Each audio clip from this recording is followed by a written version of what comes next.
happens, because it'll be fun. Okay, so just a couple more housekeeping items and then we're going to get started. I took attendance. I want you guys to read chapter 1. So if you've been able to get the book in the last 2 weeks, I want you to get started with chapter 1. If you've done chapter 1, read it again because it's a good chapter.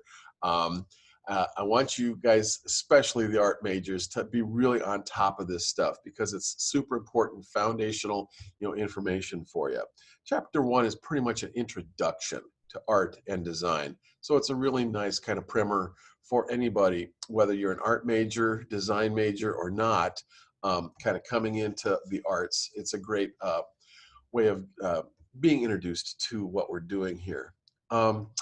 This week on Wednesday, by Wednesday afternoon, our internet was having a lot of problems on campus, and so we shut down our internet for maintenance and then rebooted it that night. And so hopefully that is taking care of a lot of the connectivity issues that you guys are having, especially on campus. And we are going to continue to try to shut down and make fixes, add patches and whatever it is that we need to do so that all of our software and our internet that's especially on campus is working as good as possible. So you may see some improvements in your internet connectivity by the end of this week and going forward. And we're going to continue to try to maintain the network and make that happen. Okay, that's it. Are there any questions right now out of the box that anybody has? Please feel free to just unmute your mic and blurt out a question, and I'll be happy to answer it. And otherwise, I wanted to start a critique of project number 3, 5 squares. I don't see anything coming my way. So let me start by doing my own screen share to show you how this critique thing is going to work. I'm going to reach down and hit the green share screen button for myself. I'm going to go into the open things that I have on my desktop and click one and hit my blue share button. And this is my project, an image of my project that I've got up on the screen for us. So please feel free to unmute your mics if you want to blurt in and tell me what's wrong with this project. I can't remember if we already did this on Friday or not, or on Wednesday or not. I may have, because I tried to blast this thing out really quick. But so let's just do it for the good of the order and for Skylar, who hasn't seen this before.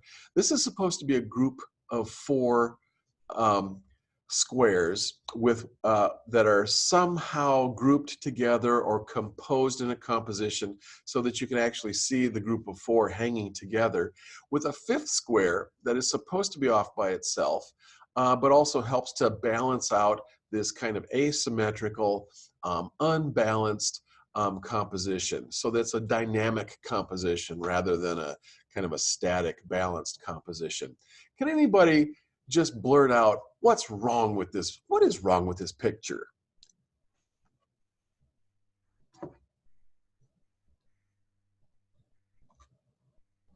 You haven't got a set group of 4.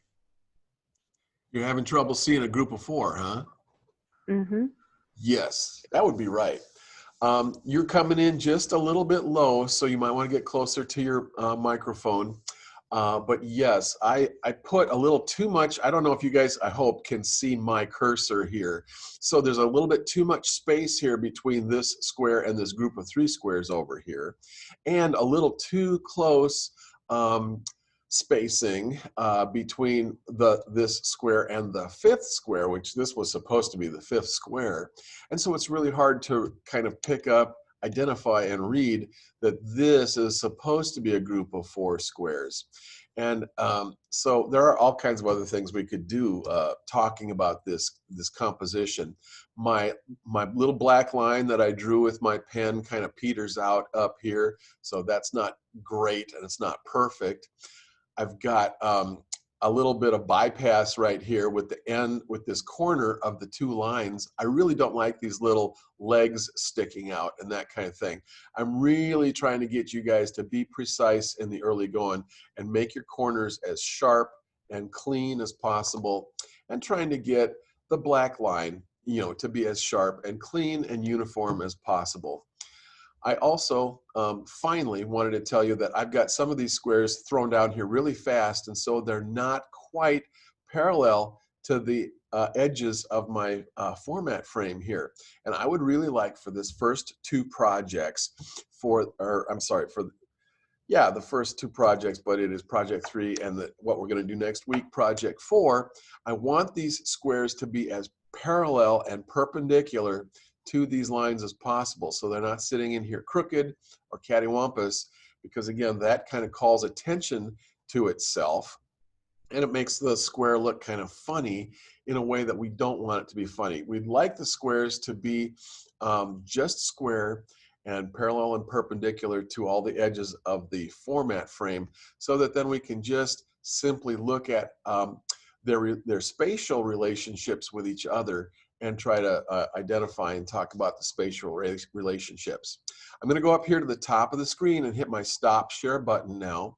And so now I want to ask you guys to share your projects with us so that we can do what is called in an art class an oral critique. And that's when we give oral feedback to each other on what our projects look like and what we are gleaning from, what kind of meaning that we're trying to get out of the projects. Well, how do the projects speak to us? What do they say to us? And do they even follow the assignment? And if they follow the assignment, and if they're just brilliant projects, maybe we can try to put words to describe what wonderful new brilliant thing you've been able to discover with this composition. So having said all that, is there anybody who would like to take over the screen, unmute your mic, go ahead and put up your first project for us to look at? I had a quick question. Good morning, Ethan. How's it going? Good morning. Good, how are you? I'm pretty good. You're coming in a little bit low to me, so try to get a little bit louder or closer to your microphone. Oh, okay. And please go ahead and do the screen share. Oh, I have to enable screen share, don't I? Shoot. Okay, where do I do that? I do it here. And okay, now it's turned on, so people can share their screens. Okay. I can do it. All right. Here's mine. Yay. All right. So I'd like everybody or anybody who wants to participate to unmute your microphone so that you can come in and play the game with us. Let's see now, Ethan, we actually looked at this the other day. You and Riley were able to do early sharing of your projects with us to get this thing kicked off, I think on Monday. So thank you very much for this. And I think we were able to talk about the project just a little bit. I do want to just reiterate that I like your group of 4. I really like the proximity of the squares to each other.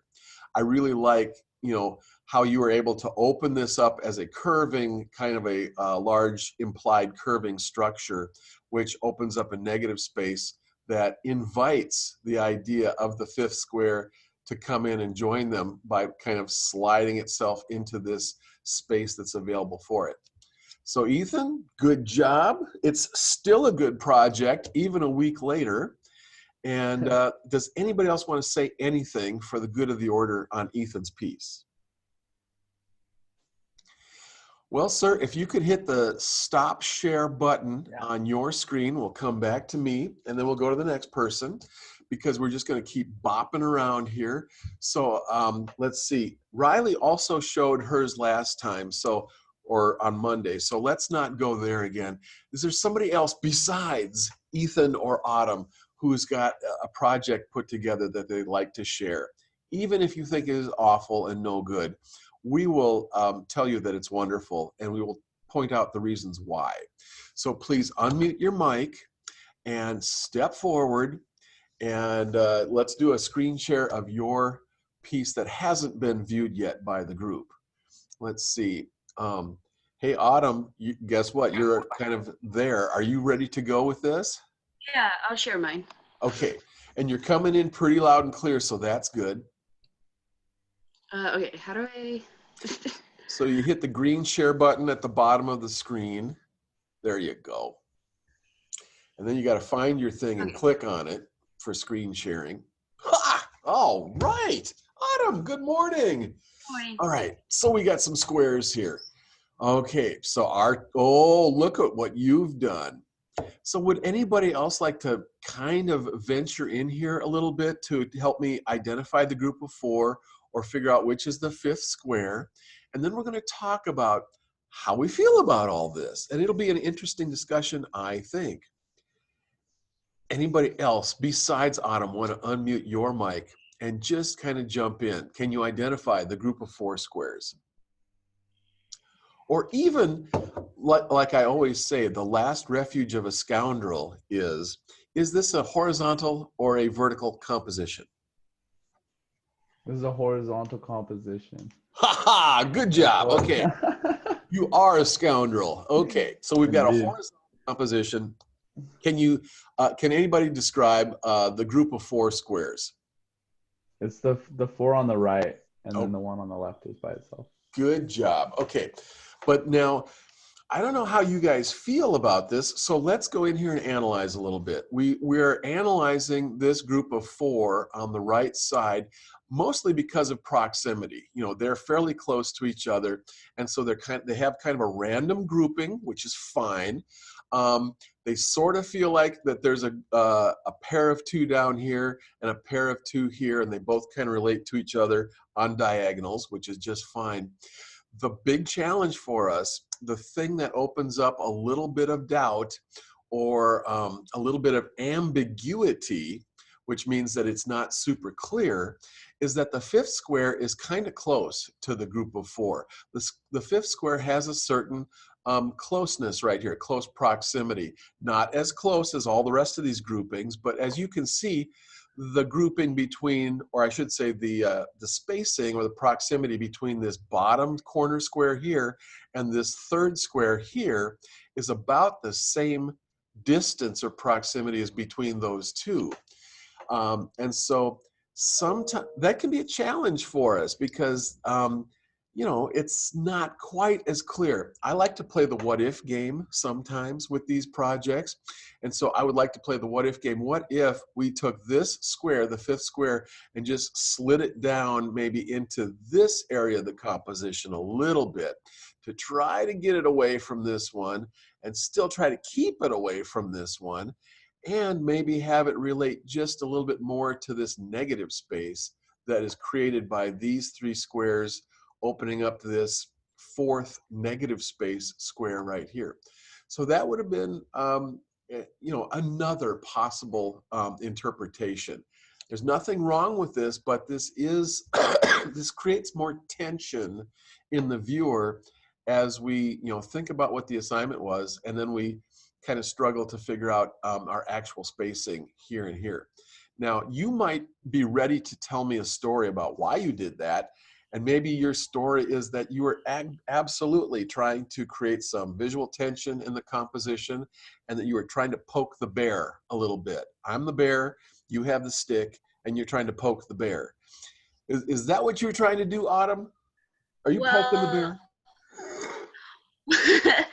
Well, I was thinking about putting it farther away, but then, I don't know, I was like, I liked it better closer.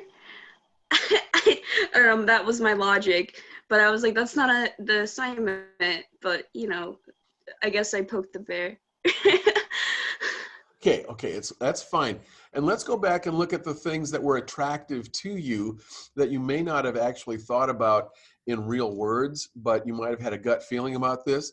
You might have liked having this closer. You might have even seen this kind of flow or connectivity between these three squares, these two squares and this square. As the fifth square starts to approach the group of four, then we get more of a sense of flow happening between these three top squares. Did you feel that when you were gluing stuff down? Yeah, that sounds right. Okay.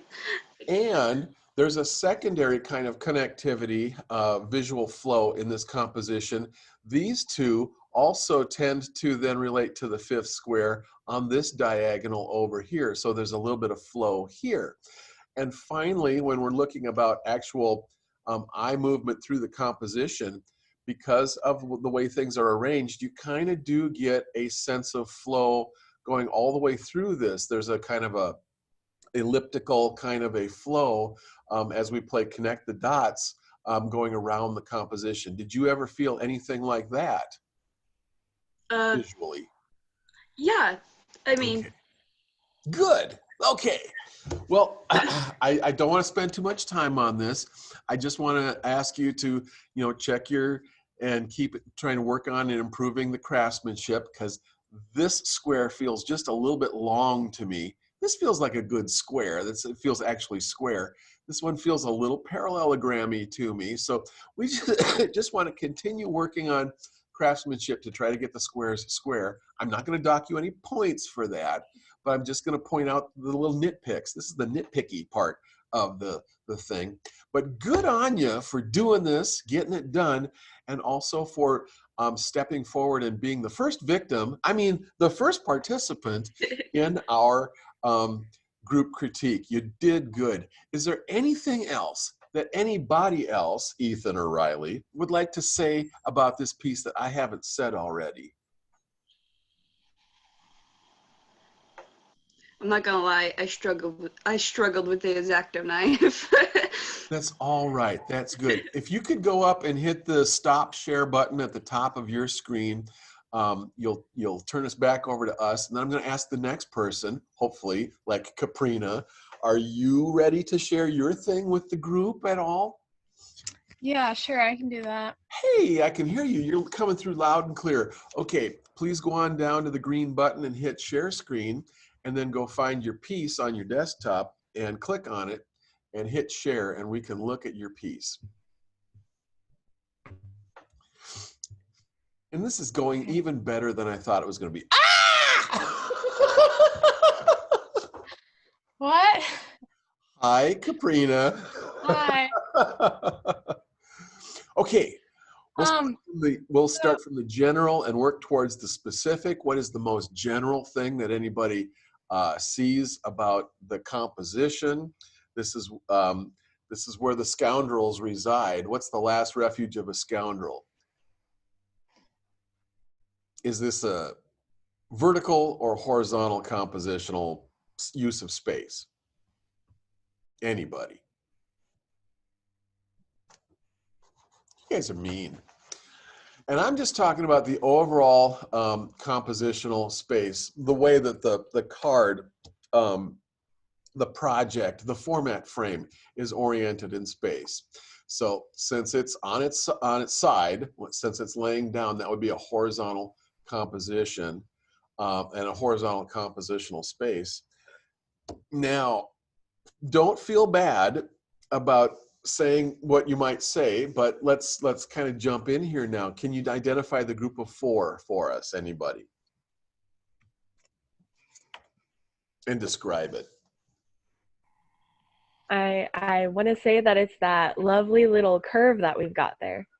Okay, fantastic. We've got a group of four squares that are close proximity to each other. And if we play connect the dots, we get this wonderful little curving figure here. The fifth square being the one that doesn't participate in that. Now, can anybody anticipate what I'm going to say? Because there's something about this that doesn't quite follow the assignment. And so I feel like, again, the bear is getting poked with a stick. What thing do you think is annoying the teacher at this point with this project? Although I do quite like it, I would say that it's because the squares aren't parallel to the border. They're all kind of angled. All right, so there is that. Okay, and again, that could be just a little bit of an oversight on not seeing that in the directions, or it could be this person trying to use their creativity and trying to think outside the box and trying to see how much can I bend the rules a little bit on this project.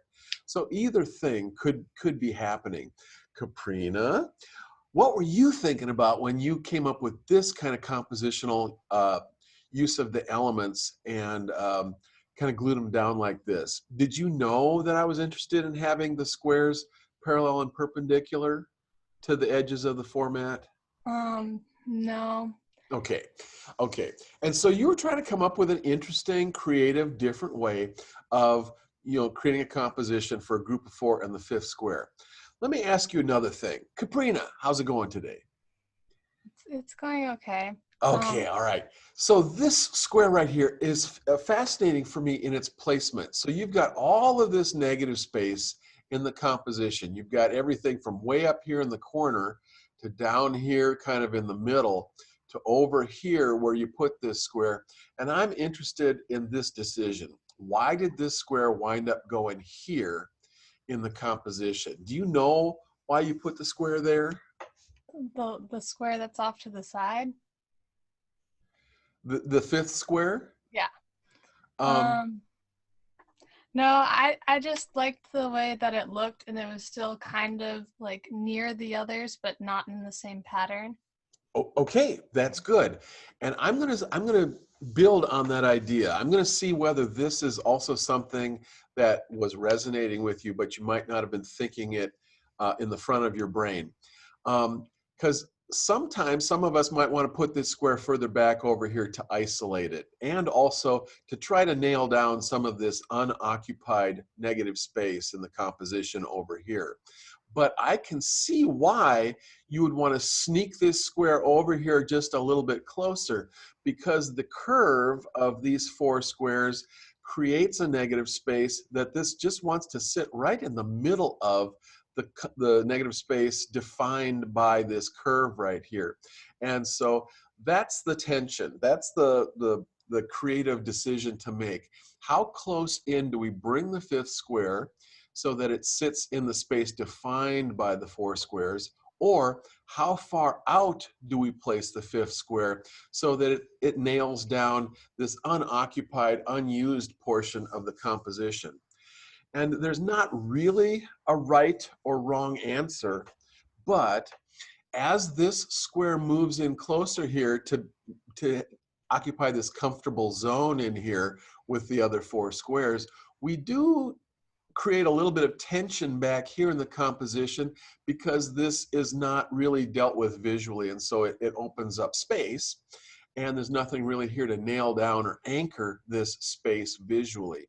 And so if I was going to play the what if game, I might want to, just say, what would happen if this square moved back like half an inch? Or what if it moved back an inch maybe and was glued down right here? Would it do the same thing visually in terms of being underneath the curve over here, but would it maybe nail down the negative space just a little bit better? And that's the kind of thing that we play with all the time. That's why we do this with a collage process, and we don't really glue anything down until we've been moving this stuff back and forth and up and down, trying to see where we slide the square until we actually find a place that it's a compromise. It kind of,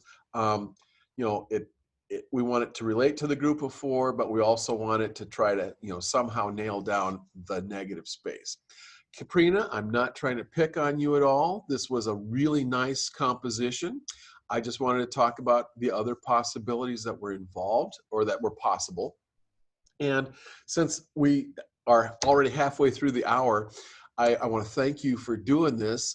Good job. And next time, I want you to try to get your squares to be more parallel and perpendicular with each other and with the picture plane, because this is fun and this is funky. And this is something we've never seen before. So this is kind of cool. Go ahead and hit the the red button up at the top. Thank you. You did good. You done good, kid. Let's see. Who else? Is there anybody else like Danielle or Zeke that might have a project ready to go that you'd like to show with us and share a little bit? Hey, Kelsey, how are you doing? Do you have a project that you might want to share with us today? Yes, I do. Hey, it's Kelsey. All right. So, oh my God, you did it. And there it is. That's So not mine.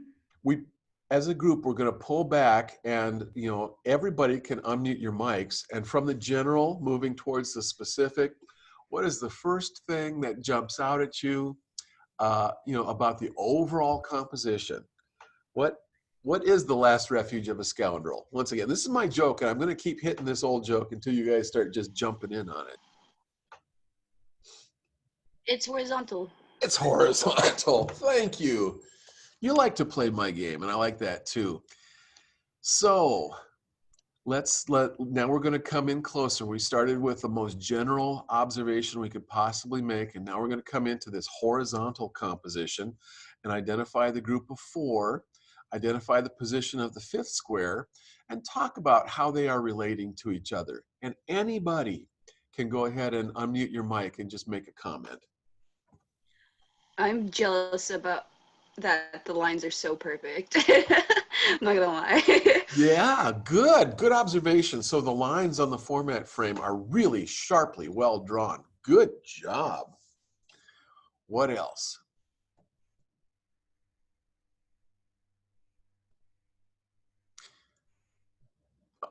I can help out a little bit. The 4 squares are in really close proximity to each other. They have just a sliver of negative space separating them, and they're in kind of an alignment with each other. It's a gentle curving space across the top area of the composition. So having said that, then how would you characterize the position of the 5th square in relation to the group of 4?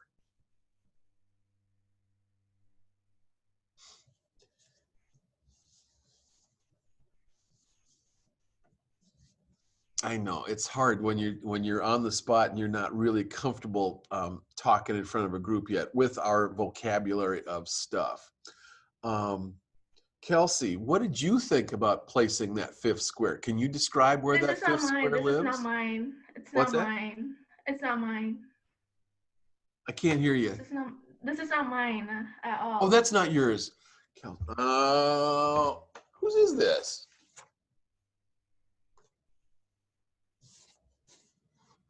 Let's see. It's both. Oh, Zeke. This is Zeke's. Okay. Zeke, are you there?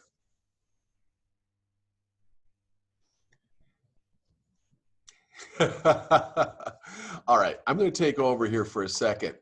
So the 5th square is centered right in the middle of the compositional space down below. It's got equal spacing to both sides. It's got fairly close proximity to the baseline down here. It's real similar to the spacing of this one up here. So I really like that kind of way that it relates to the elements up here. I really like that the group of 4 creates this curving space, which is then a curving negative space, which again is kind of an invitation for the 5th square to maybe move forward and kind of help to move into and occupy this space created by the group of 4. I think that's really nice. And I really like this placement of the 5th square because it has to try to anchor and nail down all of this negative space in the bottom half of the composition. And if it goes over one side, then it kind of leaves part of it uncovered. It's kind of like when you're playing sports and you're trying to, play a position, and you have to kind of be in the place where you think either in baseball or softball where the ball is going to get hit to, or in basketball you have to try to play the zone or something so that you can cover this space and this space. And so the positioning of this piece right here is really good. Now, I'm going to do a cultural reference, which is either going to make you guys like roll your eyes or something, but I was watching a couple episodes of the Umbrella Academy last night, and so I can't help but seeing the umbrella figure here. This kind of looks like a mushroom cloud or an umbrella or something else like that, just because I was watching that. Any of you guys watch the Umbrella Academy on Netflix at all? You think I'm a weird nerd because I'm just like you guys watching weird stuff on Netflix. All right. This is really nice. The craftsmanship is impeccable. The squares are square. The lines are straight. Everything looks good. So fantastic, Zeke, on this one. Thank you so much for sharing. That looks good. Oh, I've lost my chat. I got to look and see it. Yes, it's mine. Okay, I got you. Okay. So I didn't open the chat window when I'm doing this. Okay, Zeke, if you can unshare this one, if you can hit the red button that says stop share. Good, fantastic. Now, I'm looking at the clock. We're 40 minutes into this. I still have the possibility of doing a few more. So if anybody else is ready to share something with the group, I would love it. So just go right ahead, unmute your mic, click on the green share button down below, and that'll give you the screen, and then you can go ahead and do it. That'd be fantastic. And I'll give you guys a couple of seconds here to figure out who wants to share next. Let's see, anybody else? I'll share mine. Who's that? Is that Sarah? No, that's Danielle. Okay. Yeah. Oh, right. Good morning, Danielle. How are you doing today? Good. Okay.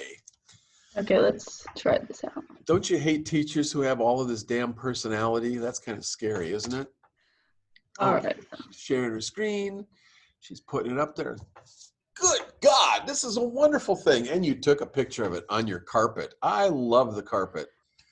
That's beautiful. Okay, so everybody, please feel free to unmute your mics and come in here sharpening up your swords and your knives so we can all stick Daniela in the back.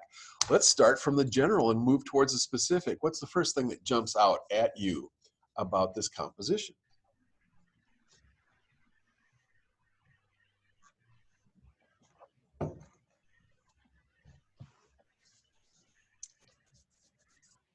And The frame is really clean and smoothly drawn.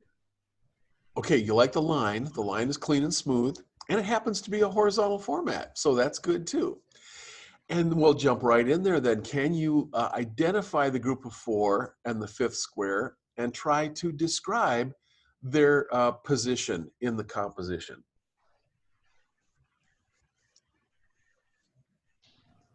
I like the group with the 4 on the right. I think that looks cool. Good. Okay. So yes, we have a group of 4 squares on the right. They have pretty close proximity to each other. We've got 3 of them kind of stacked up here in a almost vertical but kind of diagonal line. This they are not quite relating to each other in exactly the same stair step kind of fashion. So there's a little bit of randomness, and yet they're relating pretty closely to each other in terms of proximity. So it overall is a very strongly expressed group of 4. How about the fifth square? How does that fifth square make you feel? Does it make you feel happy? Makes me feel, I don't know, it's really far away. It kind of doesn't relate to the rest of them, but not in a bad way. That's good. That's all right. You identified exactly where I was going with this. The fifth square is further away from the group of 4. It's over in this corner. So there's more negative space between it, and that creates a certain amount of tension in the composition. But it also creates a little bit of balance in the composition too. It's almost like being on a seesaw or teeter-totter, and you like are a big person on the teeter-totter, and you've got this tiny little baby, this little toddler on the other end of the teeter-totter. How do you balance out each other on the teeter-totter so you both can go up and down? Well, this person has to get way out on the edge, on the end of their side of the teeter-totter to balance out the larger, adult kind of person. And I think visually that's what's happening. This one has to go way out here so that it can both nail down and anchor and occupy the negative space over on this side. And also still, it's a little bit in from the edge so that it can relate to the group of 4.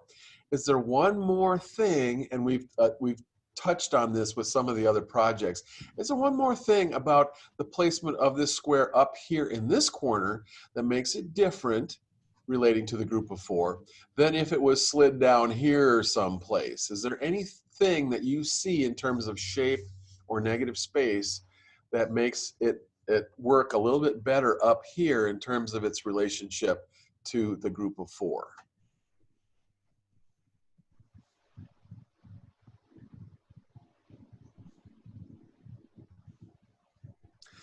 And you know, this is me always playing the what if game. So I always think that these things are not glued down in my brain, and I keep sliding these things around to see where they might go in the composition if they weren't glued down. So what would happen if this square was able to still move and be able to join in with the group of 4, and the group of 4 is right here. This negative space right here seems like it's sized and everything so that this could slide over comfortably and kind of fit in here and join the group of 4 to become a 5th square. This space down here feels a little tight and a little bit small for this square to be able to slide in down here. The way that these are spaced and kind of occupying space, this is an interesting little possibility, a visual possibility for connection to happen, some kind of visual connection. So for me and my money, yeah, this square might have been down here another ½ inch or so, maybe. But this is really, I really like this placement for how this square relates to the group, how this square has the possibility of sliding into this little negative space over here. We still have a big area of negative space down here, and that does create a little bit of visual tension in the composition. But I'm interested in how these 3 squares kind of relate visually on a diagonal, because we're always kind of connecting the dots in a abstract composition like this, and it's really easy to connect these 3. And then this is a secondary interesting kind of a diagonal line, and so that's a possible way to connect these 3 dots in the composition. And that also opens up the possibility for this kind of circulation, visual eye circulation, that can happen through the composition this way. So it is kind of interesting that these are on this diagonal. Danielle, were you looking at this diagonal at all when you made the decision to put this one up here? No, not necessarily. The square that's kind of in the middle, it feels like it balances out if we were to cut it like long ways, top and bottom. So since the 5th square is all the way like alone, that bottom middle square feels like it balances out. Yeah. Like yes, horizontally. This does do a really good job of that. Were you looking at this space at all in this group of 4 squares and thinking that this one kind of relates to this negative space at all when you were gluing down the 5th square? Are you talking about the lower left? I was talking about this upper negative space right here in the group of 4. Did this negative space have any, you know, even if you didn't do it like on purpose, did you put the 5th square over here because it's sort of related to this negative space right here? Kind of, yeah. So Okay. it could like slide in if anything. Yeah, So yeah, it could okay. feel kind of a part of the group, but not really. Well, you guys, this is really good. On this first project, you know, we're already seeing, especially in the critiquing of this, we're seeing lots of possibilities for spatial relationships in a composition, and that's good because, you know, whether you go into graphic design and you're trying to lay out a page or do you know, web design or anything else, we're trying to compose with compositional elements so that the viewer has a better chance of enjoying your composition, of it being an effective communicator of, you know, information or material or whatever. So we're going to be composing with elements, and they may be pictures, they may be text blocks or text boxes. Every time you design something, we're always trying to play with the space and see how things work in that space. And so these early projects are all about that, and they will help you later on, either as artists or designers, you know, whether you are an architect or an interior designer or a fashion designer, you're always trying to see how shapes and how spaces and other kinds of things work together in a composition. And so this really helps everybody in a composition. I'm seeing that it is about 10 minutes to 10, and you guys are probably getting bored with this. So I might have to just call it a day for now, because I don't want to wear you guys out too much with all of this. Thank you very much for sharing that. So this was the project. I'm going to still be going into this project and pushing back the due date for some folks, especially Skylar, because he just joined the class today. But to make sure that everybody gets a chance to turn this in, if it gives you a nasty note that says, you're turning it in late or something because the original deadline was back, on Sunday at the beginning of this week or something, I'm sorry, I apologize, but I will not take off any points for anything that's late. It's just the way that this software is written. So I want you guys to have every chance to finish the project and upload it as finished homework. I think for the weekend, if you can get a hold of the book, if it's still coming and maybe it arrives today or something, or if you can get it from the bookstore here on campus, please buy the book and read chapter 1. We're going to start a new project on Monday, so that'll be fun. Please feel free to email me or use my, you can text me on my cell phone or other kinds of things if you got questions and stuff like that. And that contact information is all on the main page of the e-learning platform for ART115. But I think we're going to call it a day for today. So does anybody have any questions before I go? If you've got a question for me, go ahead and unmute your mic and ask away. I just wanted to say yes, that Ethan, what's up? Sarah left because her Wi-Fi went down. The Wi-Fi went down? Just hers. I don't know. I think there's something wrong with her computer. Okay. I'm going to make a recording of this thing and put it up so that you guys are going to be able to find the recordings for this thing. I record these to YouTube, and I'm going to put those in the e-learning software. There should be a tab over on the left-hand side that says YouTube recordings, and that's where you're going to be able to find these kinds of things. So I'll put that up today so that you can go back and see any of the critique that you missed, although I think you got the hang of this thing from what you were able to see. So anyway, on that happy note, I'm going to take off. You guys have a good weekend. We'll see you on Monday. Skylar, I'm going to go in and open up all of the projects so that you can work on stuff and turn them in. Awesome. And that'll be good too. Thank you. And also, I was wondering if I can get like a PDF of something explaining our project so I can look at. Yes. When you go into every assignment in coursework, there will be a document in there that you can click and download that has it's like a PDF. It'll be a Word document that describes what the project is. And there's also descriptive language in the coursework assignment too. Awesome. And we just use our supplies, our paper and stuff? Yeah, we're going to use all the supplies for this thing. There's a supplies list in there, again, in the syllabus. And we're using this Bristol board stuff, although I think the bookstore is out of this right now. Across the street at Walmart, there's something that looks just like this in the art supply section, except it says watercolor in big red letters instead of Bristol. And you can get the watercolor board to start working on this stuff too. So that would be fine. For the good of the order, thanks everybody. I'm going to close this down for the day, and I'll see you guys on Monday morning at 9 o'clock. Thank you. Have a good weekend.